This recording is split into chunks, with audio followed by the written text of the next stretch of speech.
Hello guys, வணக்கம் and welcome back to சிறப்பு media 2.0. நான் உங்கள் உதய். இந்த வீடியோவில் நம்ம எதை பற்றி பார்க்க போகிறோம் அப்படின்னு பார்த்தீங்கன்னா, பிக் பாஸ் சீசன் 9 11வது வாரத்துக்கான 5வது நாளுக்கான மதிய நேர ஓட்டிங் முடிவுகளை தான் இந்த வீடியோவில் முழுசாக பார்க்க போகிறோம். ஸோ இந்த வீடியோக்கு போகிறதுக்கு முன்னாடி நம்மளோட சேனலை சப்ஸ்கிரைப் பண்ணாதவங்க சப்ஸ்கிரைப் பண்ணி வச்சுக்கோங்க. பக்கத்தில் ஒரு பெல் ஐக்கான் இருக்கும், அதையும் ப்ரெஸ் பண்ணி ஹாலில் போட்டுக்கோங்க. அப்போ தான் நாங்கள் அப்டேட் பண்ணுற ஒவ்வொரு வருஷமும் ஒரு நோட்டிஃபிகேஷன் வந்து சேரும். அது தாண்டி இந்த வீடியோவுக்கு குறைஞ்சபட்சம் ஒரு 1000 லைக்குன்னு எதிர்பார்க்குறோம். ஸோ லைக்கை போடுங்க, வீடியோ பாருங்கள், வாங்க இன்று வீடியோக்குள்ள வந்து போகலாம். நம்பர் 1 பொசிஷனில் யார் இருக்காங்க அப்படின்னு பார்த்தீங்கன்னா, the one and only Divya Ganesh அவர்கள் தான் வந்து இருந்துட்டு இருக்காங்க. ஸோ அவங்க வாங்கிய ஓட்டுகளோட எண்ணிக்கை அப்படின்னு சொல்லி பார்க்கும்பொழுது 1,50,992 ஓட்டுகளாகும். அண்ட் பர்சன்டேஜ் ஆஃப் ஓட்டிங்ஸ் அப்படின்னு சொல்லி பார்க்கும்பொழுது 20.53% வந்து இருந்துட்டு இருக்காங்க திவ்யா கணேஷ் அவர்கள். ஸோ ஒரு அட்டகாசமான வாக்குகள் வந்து வாங்கியிருக்காங்க அப்படின்னு வந்து சொல்லலாம்.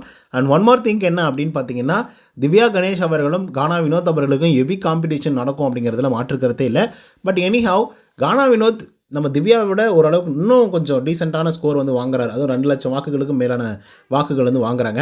ஸோ அதனால் திவ்யா அவர்கள் ரன்னர் ஆகிறதுக்கான வாய்ப்புகள் வந்து இருக்குது, வினோத் அவர்கள் வின்னர் ஆகிறதுக்கான வாய்ப்புகள் இருக்குது ஓட்டிங் அடிப்படையில் மட்டும். 2வது பொசிஷனில் கமருதீன் வந்திருக்காரு. ஸோ அவர் வாங்கிய ஓட்டுகளோட எண்ணிக்கை அப்படின்னு சொல்லி பார்க்கும்பொழுது 89,475 ஓட்டுகள் ஆகும்.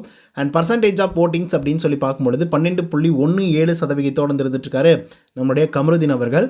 ஸோ கமருதீன் அவர்கள் வந்து பார்த்திங்க அப்படின்னா வித்தியாசம் அப்படின்னு சொல்லி பார்க்கும்பொழுது கிட்டத்தட்ட ஒரு 61,000 வாக்குகள் வந்து வித்தியாசம் இருக்குது ஃபஸ்ட்டு பொசிஷனுக்கும் 2வது பொசிஷனுக்கும். ஸோ அந்தளவுக்கு வித்தியாசத்தோடு தான் திவ்யா அவர்கள் அடித்து நொறுக்கிட்டு இருக்காங்க அதிகப்படியான வாக்குகளை வாங்கி. அதுக்கடுத்து 3வது பொசிஷனில் யார் இருக்காங்க அப்படின்னு பார்த்தீங்கன்னா கமருதீன் அவர்கள் வந்துருக்காங்க. ஸோ அவங்க வாங்கிய ஓட்டுகளோட எண்ணிக்கை அப்படின்னு சொல்லி பார்க்கும்பொழுது 80,643 ஓட்டுகளாகும்.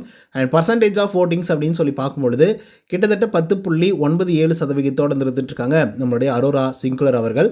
ஸோ அரோரா அவர்கள் வந்து பார்த்திங்கன்னா தொடர்ந்து வந்து 5வது பொசிஷனில் இருந்து அதுக்கப்புறம் வந்து 4வது பொசிஷனுக்கு வந்து அதுக்கப்புறம் வந்து பார்த்திங்க அப்படின்னா இப்போது 3வது பொசிஷனுக்கு வந்து வந்திருக்காங்க. ஸோ செம்ம முன்னேற்றம் வந்து பார்த்திங்கன்னா அரோரா கிட்ட வந்து தெரியுது அப்படின்னே வந்து சொல்லலாம். பட் பார்வதிக்கு நேர் ஆப்போசிட்டாக வந்து நடந்துகிட்ருக்கு. ஸோ அதுக்கடுத்த 4வது பொசிஷனில் விஜே பார்வதி அவர்கள் வந்திருக்காங்க. ஸோ அவங்க வாங்கிய ஓட்டுகளோட எண்ணிக்கை அப்படின்னு சொல்லி பார்க்கும்பொழுது 77,340 ஓட்டுகளாகும். அண்ட் பர்சன்டேஜ் ஆஃப் ஓட்டிங்ஸ் அப்படின்னு சொல்லி பார்க்கும்பொழுது 10.52% வந்து இருந்துட்டுருக்காங்க நம்மளுடைய விஜே பார்வதி அவர்கள். ஸோ விஜே பார்வதி அவர்களுக்கு இருந்த ஸ்கோப்பெல்லாம் வந்து போயிடுச்சு மக்களே. இப்போ லாஸ்ட் வீக்கில் வந்து இவங்க பண்ண விஷயங்களாக இருக்கட்டும், இந்த மைக்கு மறைச்சு பேசின விஷயங்களாக வந்து இருக்கட்டும், அண்ட் இந்த வீக் வந்து ஏதோ ஒரு குறும்படம் மாதிரி வந்து பார்த்திங்கன்னா அந்த நாய் குறைச்சிது அப்படின்னு சொல்லி அவங்க மேலே ஒரு அலிகேஷன்ஸ் வந்து வைக்கப்பட்டதாக இருக்கட்டும். ஸோ இதெல்லாமே அவங்களுக்கு அகெயினஸ்ட்டாக வந்து மாறிடுச்சு. ஸோ அதனால் வந்து ஓட்டிங்ஸ் அப்படிங்கிறது கம்மியாயிடுச்சு. 5வது பொசிஷனில் சபரிநாதன் இருக்காரு. 66,798 ஓட்டுகள் வந்து வாங்கியிருக்காங்க. அண்ட் பர்சன்டேஜ் ஆஃப் ஓட்டிங்ஸ் அப்படின்னு சொல்லி பார்க்கும்பொழுது 9.08% இருந்துட்டு இருக்காங்க நம்மளுடைய சபரிநாதன் அவர்கள். லாஸ்ட் வீக்கில் செம்மையாக பர்ஃபார்மன்ஸ் பண்ணிட்டு இருந்த சபரிநாதன் அவர்கள் இந்த வாரத்தில் ரொம்ப கஷ்டப்பட்டு தான் ஓட்டிங்ஸே வந்து வாங்கிட்டு இருக்காரு. 5வது பொசிஷன் அப்படிங்கிறதெல்லாம் வந்து கண்டிப்பாக சொல்கிறேன், ஒரு 13வது வாரத்தில் எவிக்ட் ஆகி வெளியே போகிறதுக்கான வாய்ப்புகள் இருக்குது சபரி அவர்கள். பட் ஓகே, அவ்வளோ தூரம் வந்து அதாவது இவ்வளோ தூரம் வந்ததே பெரிய விஷயம் அப்படின்னு தான் சந்தோஷப்பட்டுக்கலாம். 6வது பொசிஷனில் சாண்ட்ரா அவர்கள் வந்து இருக்காங்க. அவங்க வாங்கிய ஓட்டுகளோட எண்ணிக்கை 58,625 ஓட்டுகளாகும். அண்ட் பர்சன்டேஜ் ஆஃப் ஓட்டிங்ஸ் அப்படின்னு சொல்லி பார்க்கும்பொழுது 7.97% வந்து இருந்துட்டுருக்காங்க சாண்ட்ரா அவர்கள். ஸோ சாண்ட்ராவை பற்றி நம்ம சொல்லணும் அப்படின்னா ஒன்றும் சொல்கிறதுக்கு இல்லைங்க. ஏன்னா என்னென்னலாம் பண்ணக்கூடாதோ அத்தனை விஷயங்களே வந்து பார்த்திங்கன்னா சாண்ட்ரா அவர்கள் வந்து பண்ணி மாட்டிக்கிட்டாங்க. அதுக்கான ஒரு எக்ஸ்ப்ளனேஷனும் கொடுக்க மாட்டேங்கிறாங்க. ஸோ அப்படியே வந்து ஒரு தப்பு நடந்தாலும் கூட அதுக்கான ஒரு சாரியும் வந்து சொல்ல மாட்டேங்கிறாங்க. ஸோ இந்த மாதிரி எந்த விதத்துலையுமே அடாப்டிவாக வந்து பார்த்திங்கன்னா அவங்களால இருக்கும்போது முடியல அந்த வீட்டுக்குள்ளே. ஸோ அதன் காரணமாக வந்து ரொம்ப குறைவான வாக்குகள் வாங்கியிருக்காங்க. ஸோ அதுக்கடுத்து 7வது பொசிஷனில் கனி திரு 47,737 ஓட்டுகள் வந்து வாங்கியிருக்காங்க. அண்ட் பர்சன்டேஜ் ஆஃப் ஓட்டிங்ஸ் அப்படின்னு சொல்லி பார்க்கும்பொழுது 6.49% இருந்துட்டுருக்காங்க கனி திரு அவர்கள். ஸோ கனி திரு அவர்கள் ஒரு நல்ல பிளேயர் தான். அதில் ஆரம்ப காலகட்டத்திலேருந்து வந்து பார்த்திங்கன்னா அவங்களால பார்த்துருக்க முடியும். பட் இப்போ வர பார்த்திங்க அப்படின்னா கனி அப்படின்றவங்க எங்கே போனாங்க அப்படின்றதே தெரியாத அளவுக்கு வந்துருந்துச்சு. பட் இந்த வாரம் ஓரளவுக்கு தெரிகிற மாதிரி சில வேலைகளை வந்து பண்ணியிருக்காங்க. ஸோ அப்படி இருக்கிறதுனால ஓரளவுக்கு நல்ல ஸ்கோர் வாங்கி டீசெண்டான இடத்துல அதுவும் சேஃபர் ஜோனில் இருக்காங்க. 8வது பொசிஷனில் அமித் அவர்கள் வந்துருக்காங்க. ஸோ அவங்க வாங்கிய ஓட்டுகளோட எண்ணிக்கை அப்படின்னு சொல்லி பார்க்கும்பொழுது 46,310 ஓட்டுகளாகும். அண்ட் பர்சன்டேஜ் ஆஃப் ஓட்டிங்ஸ் அப்படின்னு சொல்லி பார்க்கும்பொழுது 6.3% வந்து இருந்துட்டுருக்காரு அமித் பார்கவ் அவர்கள். ஸோ அமித்தை பற்றி நம்ம சொல்லணும் அப்படின்னா வெல் ஜென்டில்மேன். பட் ஓட்டிங்ஸ் அப்படிங்கிறது வந்து விழலை. இவரும் வந்து பார்த்திங்கன்னா சொல்லப்போனால் டான்சர் ஜோனில் தான் வந்து இருக்கார். அதுக்கடுத்து 9வது பொசிஷனில் சுபிக்ஷா வந்து இருக்காங்க. ஸோ அவங்க வாங்கிய ஓட்டுகளோட எண்ணிக்கை அப்படின்னு சொல்லி பார்க்கும்பொழுது 45,841 ஓட்டுகளாகும். அண்ட் பர்சன்டேஜ் ஆஃப் ஓட்டிங்ஸ் அப்படின்னு சொல்லி பார்க்கும்பொழுது 6.23% இருந்துட்டு இருக்காங்க சுபிக்ஷா அவர்கள். ஸோ சுபிக்ஷா அவர்கள் செம்மையாக ட்ராக்கை வந்து மிஸ் பண்ணிட்டாங்க. ஸோ அந்த ட்ராக்கை மிஸ் பண்ணிவிட்டு நேற்றுக்கெல்லாம் நைட்டெல்லாம் ஃபீல் பண்ணி அழுது புலம்பி பேனிக் அட்டாக் மாதிரி வந்து ஒரு மாதிரி ஆயிட்டாங்க. பட் சுபிக்ஷா நிஜமாகவே சொல்கிறேன், ஒரு நல்ல கரேஜ் இருந்த ஒரு ஆள். பட் எங்கேயோ வந்து பார்த்திங்கன்னா ஸ்ட்ரக் ஆகி அப்படி நின்ட்டாங்க. அதுக்கடுத்த 10வது பொசிஷனில் எஃப்ஜே 44,075 ஓட்டுகளாகும். அண்ட் பர்சன்டேஜ் ஆஃப் ஓட்டிங்ஸ் அப்படின்னு சொல்லி பார்க்கும்பொழுது 5.99% இருந்துகிட்ருக்காங்க எஃப்ஜே அவர்கள். ஸோ எஃப்ஜேவை பற்றி சொல்லணும் அப்படின்னா ஒன்றும் இல்லை, இப்போதைக்கு வந்து எல்லாருக்கிட்டையும் சண்டை வலிச்சிட்ருக்காப்புல. மனுஷன் ஆரம்ப காலகட்டத்தில் சண்டை வலிச்சிருந்தா கூட ஓகே இந்த மனுஷன் ஒரு வில்லன் மாதிரி இருக்காப்புல அப்படின்னு சொல்லி எல்லோரும் ஓட்டிங்ஸை வந்து போட்டு தள்ளியிருப்பாங்க.